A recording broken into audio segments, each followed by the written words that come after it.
زیادہ گفتگو اس لیے نہیں کرنا چاہتا کہ میں ایک بھرپور کالم لکھ رہا ہوں اور میں آپ سے بیان کروں کہ اس کالم کو لکھتے ہوئے میری جو کیفیت تھی وہ کیفیت جو ہے وہ بیان سے باہر تھی۔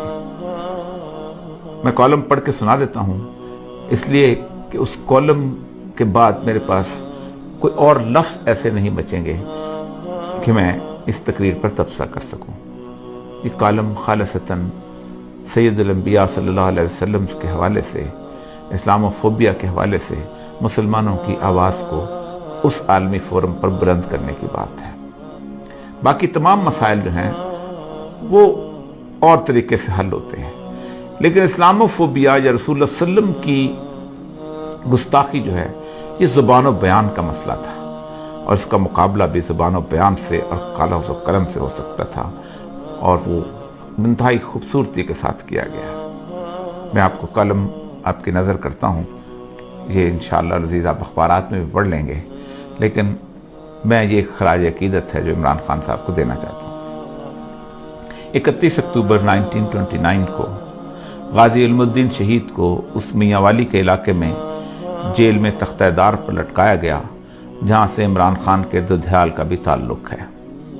لیکن کس قدر حیرت کی بات ہے کہ اس عاشق رسول کے آباء اجداد میں سے بابا لہنا نے جب اسلام قبول کیا تو اس نے لاہور کے سرحدی علاقے برکی ہڈیارہ میں آ کر ٹھکانہ بنایا۔ یہ وہی برکی ہے جو عمران خان کا ننہال ہے۔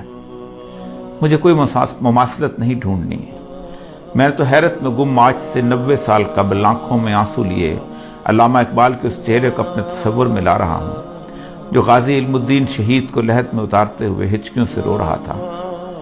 میاں والی میں شہید کو دفن کرنے کے بعد جب مسلمانوں کا ایک وفد علامہ محمد اقبال، سر محمد شفیع اور مولانا ظفر علی خان کے ساتھ گورنر پنجاب سے ملا اور غازی علم الدین کے جسد مبارک کی حوالگی کی درخواست کی تو اس یقین دہانی پر مان لی گئی کہ امن عامہ کی ذمہ داری آپ لوگوں پر ہی ہوگی۔ 15 دن بعد لاہور کی تاریخ نے ایک خیرہ کن منظر دیکھا۔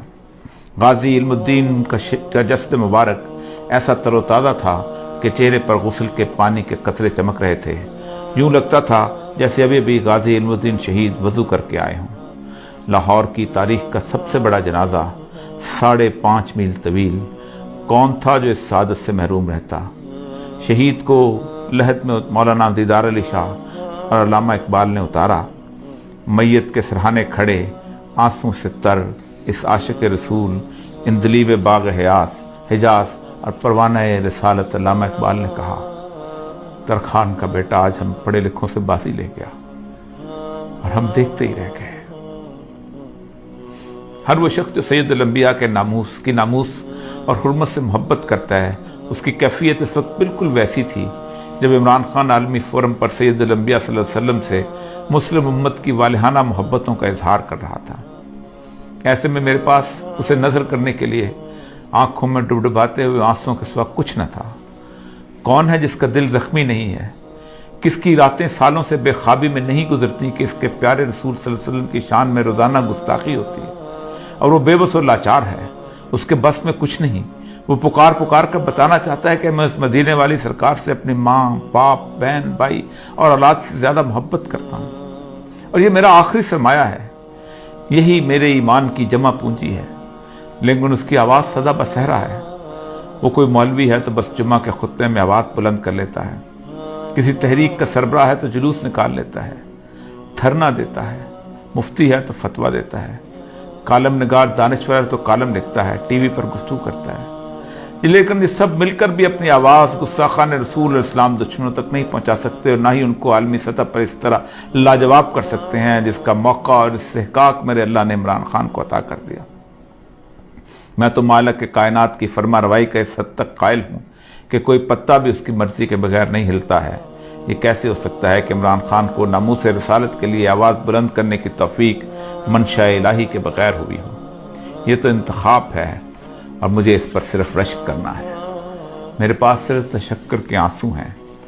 اقوام متحدہ کے 193 ممبر ممالک کے جمع غفیر میں 57 مسلمان ریاستوں کے سربراہ ہیں، اور ان میں سے اللہ نے میرے ہی ملک کے سربراہ کو یہ توفیق عنایت کی۔ شاطمین رسول کا قصہ کوئی تازہ نہیں ہے، مغربی دنیا میں اس کا آغاز سید الانبیاء صلی اللہ علیہ وسلم کے وصال کے تقریباً 150 سال بعد 780 عیسوی میں ہو گیا تھا، جب ایک شخص تھیوفس دی کنفیسر نے رسول اکرم صلی اللہ علیہ وسلم کی شان میں گستاخانہ سوانحی خاکہ تحریر کیا تھا۔ یہ واحد شخص ہے جسے اپنے زمانے کے عیسائیوں کے دونوں بڑے گروہ یعنی رومن کیتھولک اور مشرقی آرتھوڈاکس نے 12 مارچ 817 میں اس کی موت کے بعد اسے ایک قابل احترام سینٹ کا درجہ دیا اور اسے پوری عیسائیت کا مشترکہ راہب قرار دیا۔ اس ملعون کی موت کے بعد سے آج تک یعنی 1200 سال تک مغربی دنیا کی پوری علمی تاریخ اسلام دشمنی، اسلام فوبیا اور سید الانبیاء صلی اللہ علیہ وسلم کی گستاخیوں سے بھری ہوئی ہے۔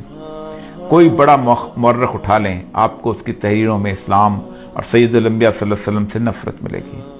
یہ نفرت اور تعصب ان کی تحریروں میں اتنا واضح ہے کہ وہ تکلیف دہ حد تک جھوٹ بولنے سے بھی گریز نہیں کرتے۔ آپ کوئی بڑا نام لے لیں، William Muir, Margoliouth, Max Weber, doctor Sprenger, Toynbee, sir Hamilton Gibb, Montgomery Ward, Thomas Carlyle, غرض ایک لمبی فہرست ہے جس میں ہر کسی نے ہر صدی میں اس جرم میں حصہ ڈالا۔ یہ وہ مورخین ہیں جنہوں نے تاریخ میں اتنا جھوٹ بولا ہے اور اس صفائی سے بولا ہے کہ آج مغرب کا ہر بچہ اور میرے ملک کا انگریزی میڈیم تاریخ پڑھنے والا ان 12 سالوں میں لکھے ہوئے اس جھوٹ کو تاریخی ماخذ یعنی ہسٹوریکل سورس سمجھ کر سچ مان لیتا ہے۔ یہ ہے وہ صدیوں پر محیط سازش جس کے خلاف مسلمانوں میں سے محبت رسول کے امین علماء کرام، مفتیان، حکام اور ادیب و دانشوروں نے ہمیشہ آواز اٹھائی، لیکن یہ تمام آوازیں اس امت کے لوگوں کے لیے تسکین روح کا باعث تو بنتی رہیں، لیکن مغرب کے لیے ایک چھوٹا سا واقعہ بھی نہ بن سکیں۔ عمران خان کی تقریر ایک بہت بڑا واقعہ ہے۔ یہ 2 وجوہات کی بنیاد پر زیادہ پر اثر ہے، جادوئی تاثیر رکھتی ہے۔ پہلی وجہ یہ ہے کہ وہ اس مغرب کی تہذیب کا ہیرو رہا ہے۔ اسے یورپ کے نوجوان لڑکے اور لڑکیوں نے دہائیوں تک اپنے دل کا شہزادہ، ہارٹ تھروب بنا رکھا تھا۔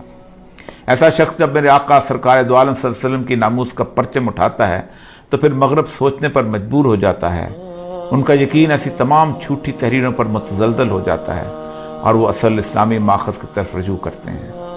دوسری وجہ یہ ہے کہ ایک بہت بڑے اسلامی ملک اور ایٹمی طاقت کا منتخب وزیر اعظم ہے، اس کی آواز پورے عالم میں گونجتی ہے اور وہ بھی ایک عالمی فورم پر، تو پھر وہ صرف عمران خان نہیں بلکہ 22 کروڑ مسلمانوں کا نمائندہ بن جاتا ہے، ایسا نمائندہ جسے 1.5 ارب مسلمانوں کی نمائندگی کا حق اور میرے آقا کی ناموس کے تحفظ کا شرف بھی خود بخود حاصل ہو جاتا ہے۔ ایسے مواقع گزشتہ 30 سالوں میں بے نظیر زرداری، مشرف اور نواز شریف کو بھی اپنے دور اقتدار میں ملے تھے، لیکن انہیں یہ سعادت حاصل نہ ہو سکی۔ سلمان رشدی کی واحیات کتاب 1988 میں آئی